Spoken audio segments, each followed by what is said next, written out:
Thank you for joining us. Fantastic. We can't wait for the return of the Premier League. We're only days away now. It seems hard to believe this summer's been so long.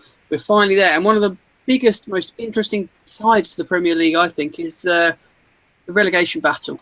We saw last season, after the title had been finished, there was still plenty of excitement and interest around who was going to go down. And, of course, Newcastle managed to evade that dreadful slide they were having. Who's going to be this year's Newcastle? That's what I'll be talking about today. I'm going to be presenting some of our well-educated and well-reasoned members' views as well. I was delighted to say I'm joined by one of those members now. It's the well-known by this stage. He's always on these hangouts giving you winners. It's Gio Mackie. Good evening, Gio. Yeah, cheers. You make it sound like I don't have a social life. Cheers, Sam.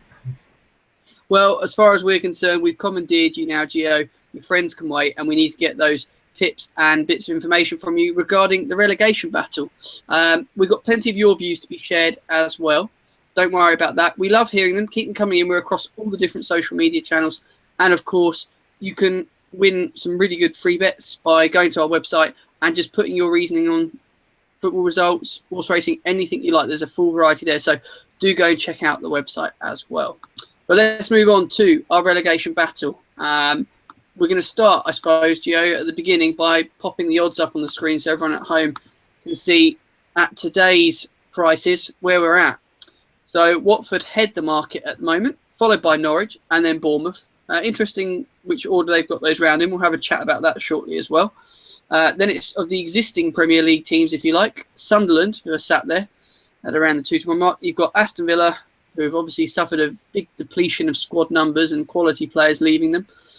Leicester, and then last year's escapees, if you like, Newcastle. Gio, just on first looks, is there any price there you think's wrong or possibly a bit overstated at this stage? No, I think they're fair, to be honest with you. I wouldn't take Newcastle. I think they'll be okay. Mike Ashley's finally found his wallet, so the Geordies have finally got a wee bit of players coming into the club for a change rather than seeing them all get shipped out in their numbers. But I've actually got a team here that's not on the screen, but we'll come to that. Okay. I was going to say, I've already had a couple of mentions in earlier. We sent some tweets out. We wanted to get people's views. And believe it or not, we get more on relegation than we do on the title race. It seems unbelievable, but people love it. And I've got a tweet in from at Ian Synod 83 who said, and I'd be pleased to get your view on this one, West Ham to get relegated. Said he prefers Villa to get relegated, but he's not thinking that West Ham are beyond the realms of getting stretched into that. Just for those at home, so you know, before you get the biased view, Gio is a West Ham fan. Gio, could you see a disastrous start to the season and West Ham possibly pulling a Newcastle and getting sucked in? No, I think I've been really impressed with the board this summer, actually. We've got some quality to the club. We had a strong summer last summer and we've had another one this summer. I think they'll prioritise the league over the Europa League. Everyone talks about the Europa League is going to draw us into it, but we've not been playing our first team. I don't see it as a hindrance. It's just a slightly more serious friendly in my eyes. We're playing sides from Malta and Andorra. It's not, it's not like we're playing class sides, is it? And I don't think we'll get sucked in. But like you said, there is a side every year that is down there that probably shouldn't be. And it was us a couple of years ago. I won't remember that. We were there a couple of years ago, but I can't see it happening for us. What about your side? Are you safe? As a Crystal Palace fan, I've got no worries about this. Absolutely none. We've signed quality and we'll be all right. I don't think we'll have as good a season as last year, actually, but I think we'll be all right. What we'd better start with, I suppose, and it makes sense to do this logistically from the stats you're going to see on the screen, the promoted sides. Every year we say this. Every year it seems to get a bit harder, Gio. They come up and they take different approaches. Last year we saw Burnley come up, add 2 players to their squad more or less, and spent barely any money. And to be fair to them, they hung on in there till about the last kind of 3 games or so.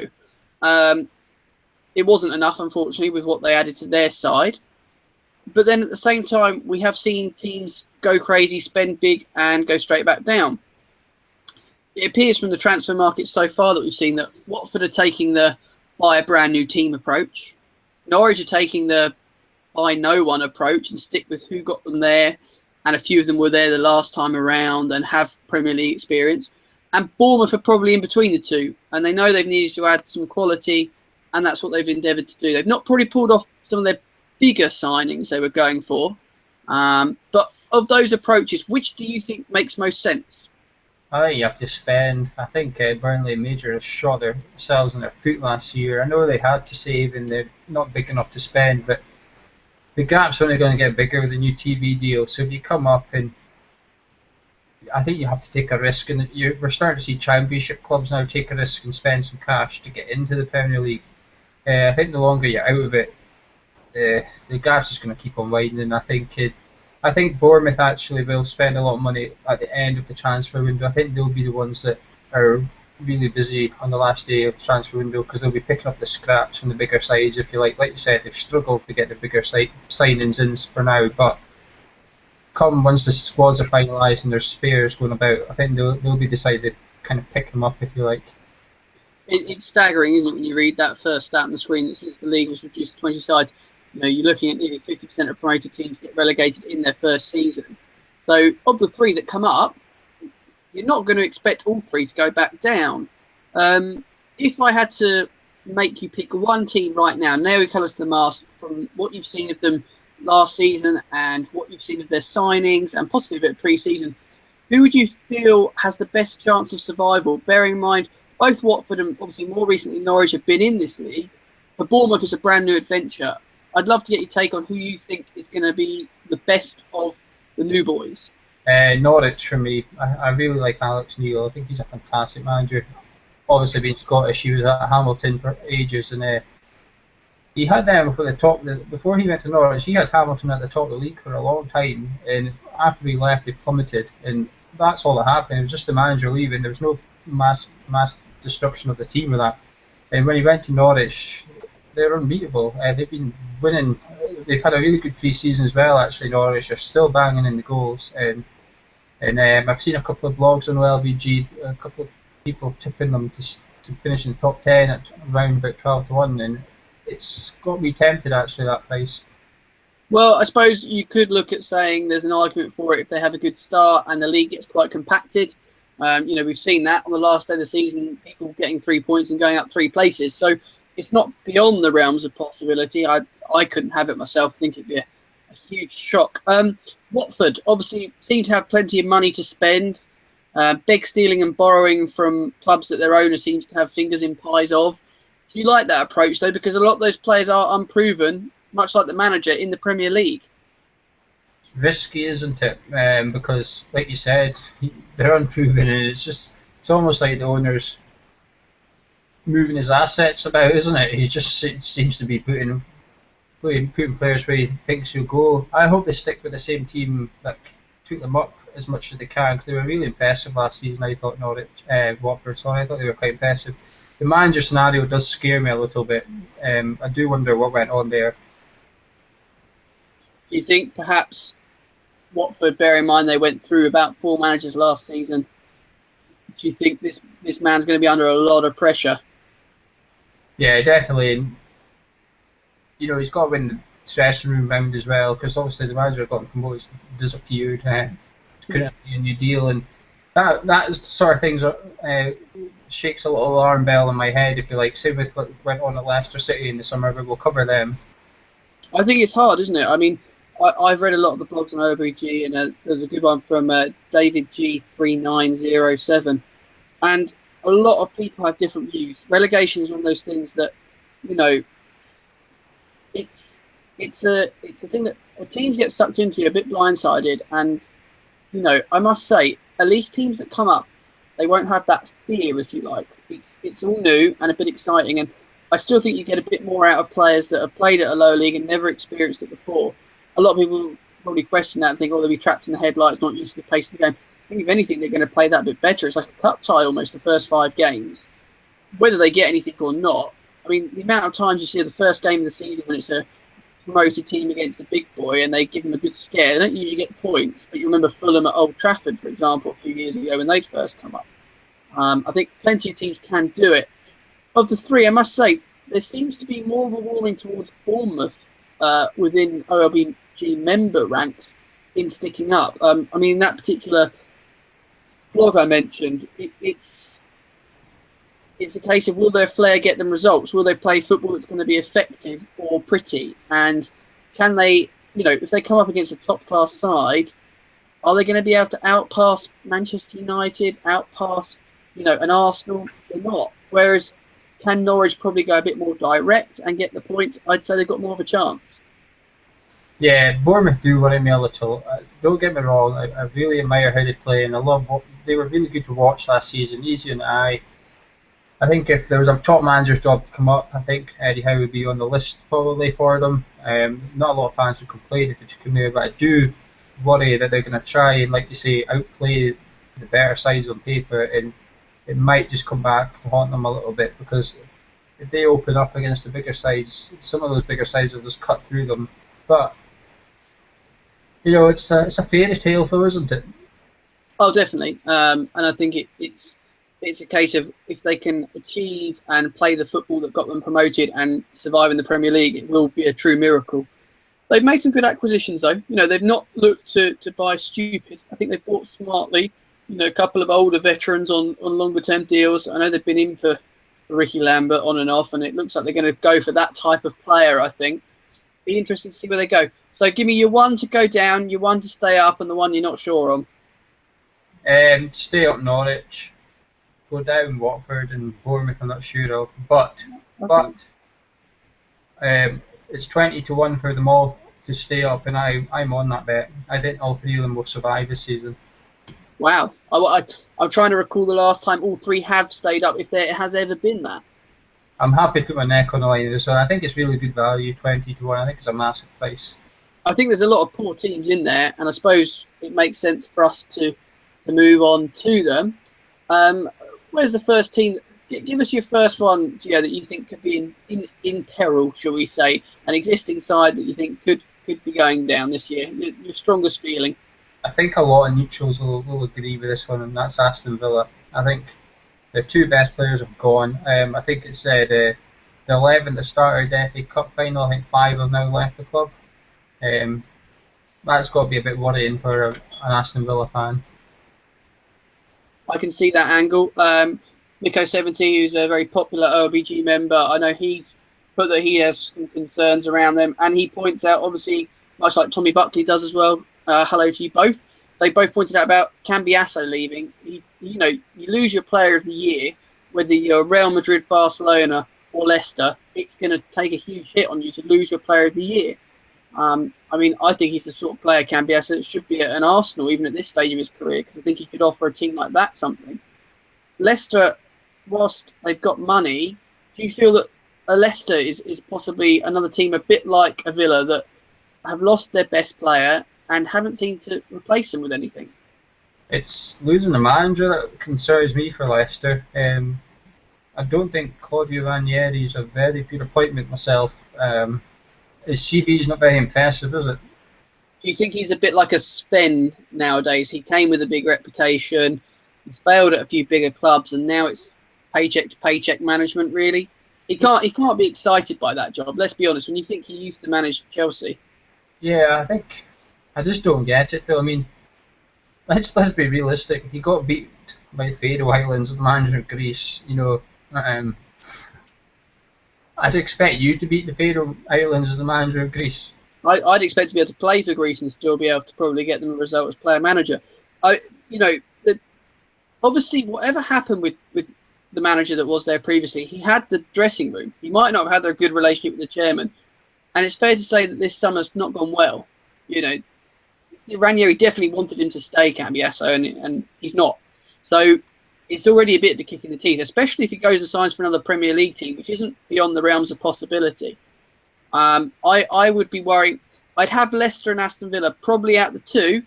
If I had a match bet for who was going to finish lower, I'd be all over Leicester for that myself. Because I think Aston Villa will reinvest the funds. It depends what they reinvest in. Delph, I think, is going to be a lot harder to replace in some ways than Benteke. Benteke, don't get me wrong, fantastic goal scorer, but you can get a good goal scorer in the Premier League. Delph was an all-action midfielder, they're rare to come across at the level that Aston Villa will be playing at. Yeah, definitely. I do agree with that. Delph was also their captain, wasn't he? He was probably Tim Sherwood's link, if you like, between the dressing room and him. But I think that's also something we have to look at. Tim Sherwood has refused to speak to the media the last few games. I know it's only friendlies, but for someone who's usually so loud, I think that's, as long as I know he's on mute, but that speaks volumes to me. The fact that he's refusing to speak to any media and that, and I think that shows his concern. I'm expecting Emmanuel Adebayor to rock up at Villa Park any day soon, probably on something like $100,000 a week. He doesn't cut it for me once he's got a contract. I know he did well under Sherwood at Tottenham, but I think as soon as that signing comes in, I'm going to be on Villa. No, that's fine. And the other thing that you may want to hear about is David G's pointed this out in his blog on OOPG as well, is the fixture list that Villa have got is quite testing up to about October. Now, we look at a lot of markets when we talk about things on these blogs. So maybe the bet to get in, if you're not sure Villa will go down, but you think they're going to have a rubbish start because of that fixture list, would be Sherwood to be the first manager out the door, especially if he's already showing signs of possibly being a little bit tested. And who knows, he has got that club a lot of money this summer. You know, they're sat on 40-odd million. If he's only allowed to spend £15 million of it, £20 million of it, I'd be quite unhappy. I'd turn around to the chairman and be telling him, I achieved this, this and this and got you to an FA Cup final. Why am I not allowed to reinvest that money? Do you think that could be a problem for Villa? Do you think they're actually going to be able to spend all of that money? Well, they've already spent a bit. They spent $9 million on a left back. I don't know his name. I've never heard of him. But I just seen they spent $9 million on a left back, and I thought that was a very strange purchase for a club who they're tightening the purse strings, aren't they? Because the owner wants out, so that he's not really investing much money. And I do wonder if signings like that can be a bit silly sometimes, and come back and haunt him when he's, like you said, if his funds are gone. You know, they want Charlie Austin, but I can't see him going up to Villa. I think he'll find himself at a better club, to be honest, in a better position. Which probably brings us on to the right team to talk about now. They're sat on our list. I was surprised to see them down there. I know last year they had a dreadful year, but let's be frank, this year should be a different season for Newcastle. Yeah, I'm impressed with, I don't know how you say his name, the PSV captain. I know how you spell it, but I can't pronounce it. He's a fantastic player. I'm actually a bit jealous they signed him, to be honest, when I seen he was going to St James's Park. I was a bit miffed that he was going there. I don't know. I think Steve McLaren's a good manager as well. I think he gets a lot of stick for what he didn't achieve, if you like, at England manager, and obviously at Derby they kind of blew it. But I think a lot of that has to come down to the players on the pitch a wee bit. I think they bottled it for them. I don't think Steve McLaren ever told his players to go out and blow the title race. So I think they'll do well, Newcastle. No, and I would be staggered if they're anywhere near the problems that they had last year. I don't think they'll land the trophy that Mike Ashley and Newcastle fans will be desperate to see him win, so he leaves the club. But I actually think possibly he's put a bit of money into the club this summer. You know, I was surprised they weren't in for Kabay when he ended up going to Crystal Palace. I thought that would have been a sensible, get the fans on side purchase. He knows the area. He's obviously gone back to work with Alan Pardew, which has gone against Newcastle fans that wanted him out. But I was surprised that they didn't go in for a player like that. Time will tell. I think Steve McLaren is a safe pair of hands in the fact that he knows that league, which when you look at the rival managers around him, Tim Sherwood played in it. He's managed in it for a season and a half, 2 seasons. I don't know. I still don't think he's tactically astute enough to call upon in a relegation battle. Steve McLaren's been a football man. He's been in and around football clubs. He's done his training abroad. He's had the pressure of the. Let's be honest. He's had the pressure of the national team. He's been fired from managing England, which is a huge pressure job. He won't struggle at St James's Park to cope with pressure. And I don't think he'll be as bad an appointment as I've seen some OLBG members suggest. So it'll be interesting. I know Miko will be watching this, and he's very keen to see Newcastle back to winning ways. Aston Villa, Leicester. Who's going to finish lower? Come on, Gio. Put your neck on the line. Aston Villa. I wouldn't be surprised they're bottom of the league. I would say that it's going to be a close call between Ranieri and the sack race, bearing in mind the owners seemed trigger happy and sacked the manager and reinstated him last year. And Pearson, don't forget, didn't have the worst start. He had the Manchester United result that kept him in that job a lot longer than perhaps people thought it would.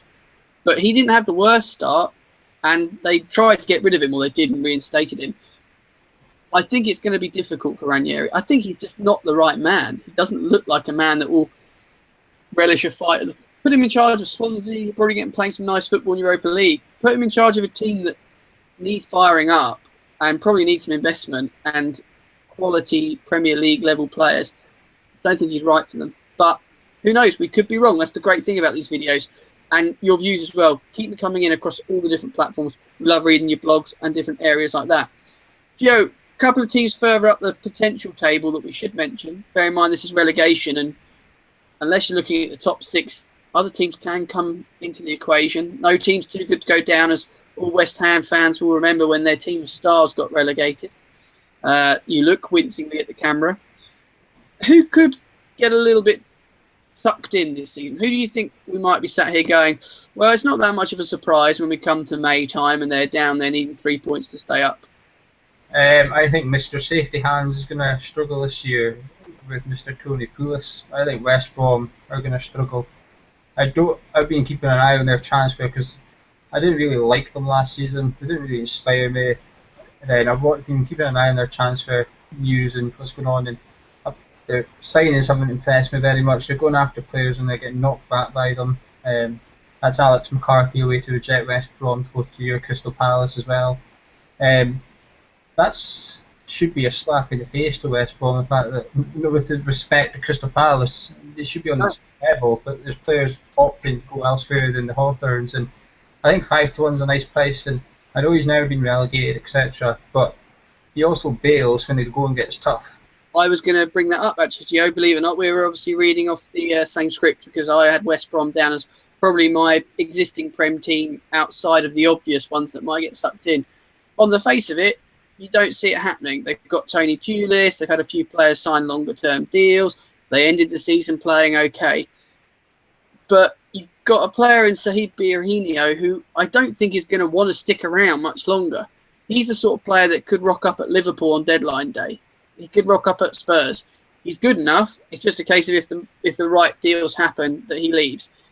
Without him, they would be really struggling. Pulis has a reputation. People love him. But as a Crystal Palace fan, I can vouch for this. If he didn't get his way, I'm gone. I'm leaving you. I don't mind. I'm out of here. I can get another job in January, and he did. So my worry for West Brom would be he's got this record, but how much does that play out his mind and reputationally and if he's on a sinking ship, I don't think he'll hang around. And I haven't looked at the prices, but in the sack race market, he could be worth an outside bet. Depending on, I'd have a look at West Brom's fixtures to see how potentially bad the start could be. But he would be the sort of manager who'll be 33-1 one day and he'll be gone the next. And it'll just be over middle of August. He doesn't get his transfer targets. 3 games in, gone. Yeah, I think West Brom. I'm not a big fan of him. I'm not a big fan of West Brom. And 29-1, it's on Betfair, so it's not a traditional bookie, but you can get 29-1 for West Brom and Villa to get relegated. And the Midlands are having a bad year for football. That could look very appealing, I suppose. It's a big price. Of the others we better mention, I can't see them there at all. Stoke should be fine this year, we think. They're not going to have a relegation battle. No, I think you should be looking at them to finish top outside the top 6 or 7, actually. Really impressed. So the one side we haven't mentioned, which is on your odds, is Sunderland. I think everybody's just forgot about them because they all just assume that Dick Advocaat's pretty steady. But will you not be concerned with Sunderland? And I was saving them because actually they were going to be my nap to go down. So that was why we were coming to them very nicely. Spoiler. Stolen my thunder, but that's okay. This is the one team barely any OLBG members are talking about for relegation, but it's like people have forgotten they stayed up. That's the only way I can describe it. They had a lot of issues off the field last season with negative attention around one of their players going through a court case, which is likely to continue next year. You've also got to factor in the fact that Jermaine Defoe is another year older. The manager was halfway out the door this summer and had to beg and plead with his wife or whatever you want to believe to come back in. He's an aging man. He should have gone, as far as I'm concerned. I'm not saying he's a bad manager, but how is he going to be a long-term solution for Sunderland Football Club?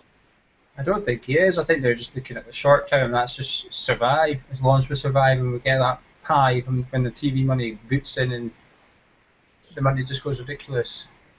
As far as I can see, I watched a lot of Sunderland last year. I think they need another competent defender from somewhere.